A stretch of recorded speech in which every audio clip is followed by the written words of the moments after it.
Hello friends, gardening ഷെഫിൻ്റെ പുതിയ video ആണ് കേട്ടോ. ഇത് ചക്കയുടെ മടൽ, അതായത് പച്ചച്ചക്കയില്ലേ, പച്ചച്ചക്കയുടെ മടലെടുക്കാനായിട്ട് പ്രത്യേകം ശ്രദ്ധിക്കണം കേട്ടോ. അതല്ലെങ്കിൽ ചെറിയൊരു മധുരം ഫീൽ ചെയ്യും.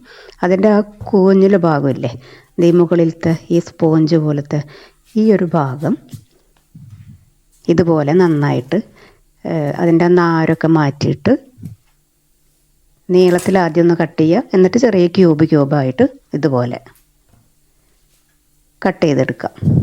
കട്ട് ചെയ്തതിന് ശേഷം അപ്പോൾ ഞാൻ ഇതുപോലെ എല്ലാം ഒന്ന് കട്ട് ചെയ്ത് റെഡിയാക്കട്ടെ കേട്ടോ. കട്ട് ചെയ്തതിന് ശേഷം ഇത് വെള്ളത്തിലിട്ട് വെക്കണം കേട്ടോ. അതല്ലാന്നുണ്ടെങ്കിൽ നമ്മൾ ഈ പൊട്ടറ്റോ ഒക്കെ പോലെ പെട്ടെന്ന് അങ്ങോട്ട് കറുത്തു പോകും. അപ്പോൾ ഇങ്ങനെ വെള്ളത്തിൽ ഇട്ട് നമ്മൾ റെഡിയാക്കുന്ന സമയം വരെ അത് വെള്ളത്തിൽ കിടക്കട്ടെ. ആ ടൈമിൽ കുറച്ച് ഉണക്കച്ചെമ്മീൻ ഇതുപോലെ തലയും വാലൊക്കെ ഒന്ന് കിള്ളി കളഞ്ഞിട്ടൊന്ന് ക്ലീൻ ചെയ്തെടുക്കാം. ഉണക്കച്ചെമ്മീൻ നന്നായിട്ട് സ്റ്റോർ ചെയ്യുന്ന രീതിയൊക്കെ ഞാൻ നേരത്തെ തന്നെ വീഡിയോ ചെയ്തിട്ടുണ്ട് കേട്ടോ. അപ്പോൾ ഇതിങ്ങനെ കറിയിൽ കിടക്കുന്ന സമയത്ത് നമുക്ക് ഇതിൻ്റെ ഈ മുള്ളൊക്കെ വായിലൊക്കെ തടയണ പോലെയൊക്കെ തോന്നാതിരിക്കാൻ വേണ്ടിയിട്ട് അതൊന്ന് രണ്ട് സൈഡൊന്ന് കിള്ളി മാറ്റിക്കളയാം. അങ്ങനെ മാറ്റിയിട്ട് നമ്മളിത് നന്നായിട്ടൊന്ന് വെള്ളത്തിലൊന്ന് കുതിർത്ത് വെക്കണം കേട്ടോ. അപ്പോൾ ചെമ്മീനൊക്കെ ഒന്ന് ചെറുതായിട്ടൊന്ന് വീർത്ത് വന്നിട്ട് ആ ഒരു നല്ലൊരു സൈസിലും നല്ലൊരു ടേസ്റ്റിലൊക്കെ കിട്ടും. അപ്പോൾ ദേ ഇതുപോലെ ഇത് നമ്മളങ്ങനെ വേസ്റ്റാക്കി കളയണ്ട. നമുക്ക് ചമ്മന്തിയൊക്കെ പൊടിക്കുന്ന സമയത്ത് നന്നായിട്ട് വറുത്ത് പൊടിച്ചൊക്കെ എടുക്കാം. അപ്പോൾ കുറച്ച് കട്ടിങ്സൊക്കെ ചെയ്ത് വെച്ചിട്ടുണ്ട്. ഇനി നമുക്ക് കുക്കിംഗ് സ്റ്റാർട്ട് ചെയ്യാം. പാൻ വെച്ച് കൊടുക്കുക.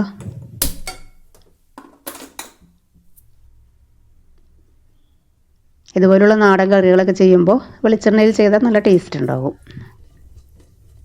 അപ്പോൾ ഒരിത്തിരി പെരുംജീരകം ഒന്ന് പൊട്ടിച്ചെടുക്കാം. അതിന് ശേഷം സവാള, കറിവേപ്പില, പച്ചമുളകൊക്കെ ചേർക്കുമ്പോൾ എരിവിനനുസരിച്ച് മാത്രം ചേർത്ത് കൊടുത്താൽ മതി കേട്ടോ.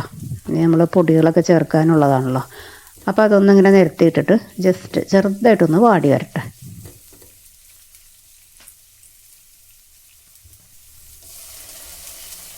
ചെറുതായിട്ടൊന്ന് വാടി കഴിയുമ്പോൾ അതിലേക്ക് ടൊമാറ്റോ ചേർത്ത് കൊടുക്കാം. അതുപോലെ ടൊമാറ്റോ ചേർത്ത് കൊടുക്കുന്ന സമയത്ത് ഒരുപാട് ചേർത്ത് കൊടുക്കരുത്.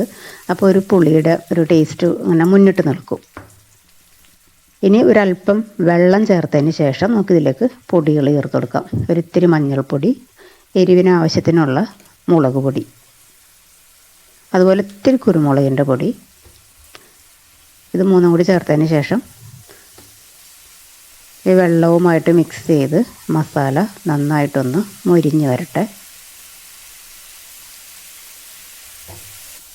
ഇനി നമുക്ക് ഇതുപോലെ കഴുകി വച്ചിരിക്കുന്ന ചക്കയുടെ കുഞ്ഞിൽ ഭാഗം ഇതിലേക്ക് ചേർത്ത് കൊടുക്കാം. ഓരോ നാട്ടിലും ഓരോരോ പേരുകളിലാണല്ലോ പറയണത്. ഈ ഒരു വൈറ്റ് പോർഷൻ അത് ഫുള്ളായിട്ട് ചേർത്ത് കൊടുത്തിട്ട് ആവശ്യത്തിനുള്ള ഉപ്പ് ചേർത്ത് കൊടുക്കുക. ഇനി എല്ലാം കൂടി നന്നായിട്ട് മസാലയായിട്ട് മിക്സ് ചെയ്ത് കൊടുക്കുക.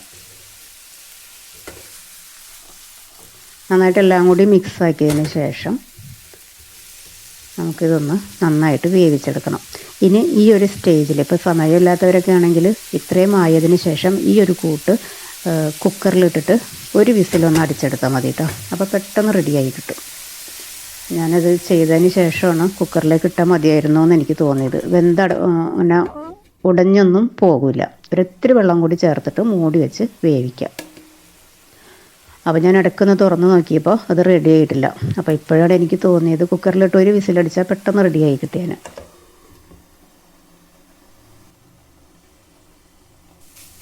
അങ്ങനെ ഒരു 10 മിനിറ്റ് എടുത്തിട്ട് ഇതുപോലെ വെള്ളമൊക്കെ ഡ്രൈ ആയി. ഇപ്പോൾ ഇത് കണ്ടില്ലേ, നന്നായിട്ട് വെന്ത് വന്നിട്ടുണ്ട്. നമ്മൾ ഈ ഇതില്ലേ,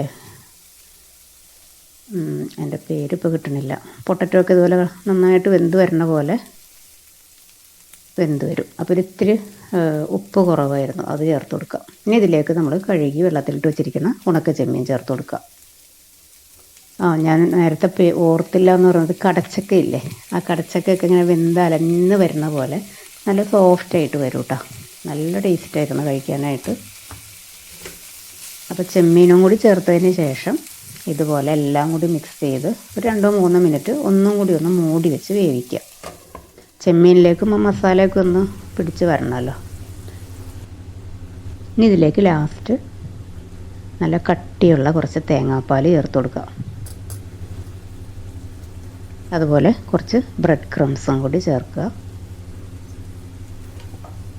അപ്പോൾ അത് രണ്ടും കൂടി ചേർന്ന് വരുമ്പോൾ നല്ല ഒരു ഗ്രേവിയും നല്ല തിക്നെസ്സോടുകൂടി ചോറിനും ചപ്പാത്തിക്കൊക്കെ പറ്റുന്ന നല്ലൊരു കറിയാണ് കേട്ടോ.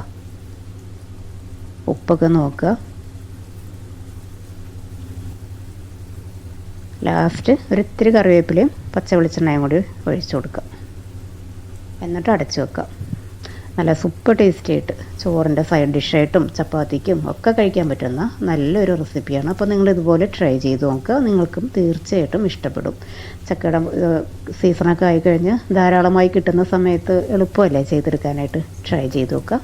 ഫീഡ്ബാക്ക് അറിയിക്കാനായിട്ട് മറന്നു പോകരുത്. അതുപോലെ വീഡിയോ കണ്ടുകൊണ്ടിരിക്കുന്ന സമയത്ത് വീഡിയോ നിങ്ങൾക്ക് ഇഷ്ടപ്പെടുകയാണെങ്കിൽ ഒന്ന് ലൈക്ക് ചെയ്ത് സപ്പോർട്ട് ചെയ്തേക്കണം കേട്ടോ. Thank you.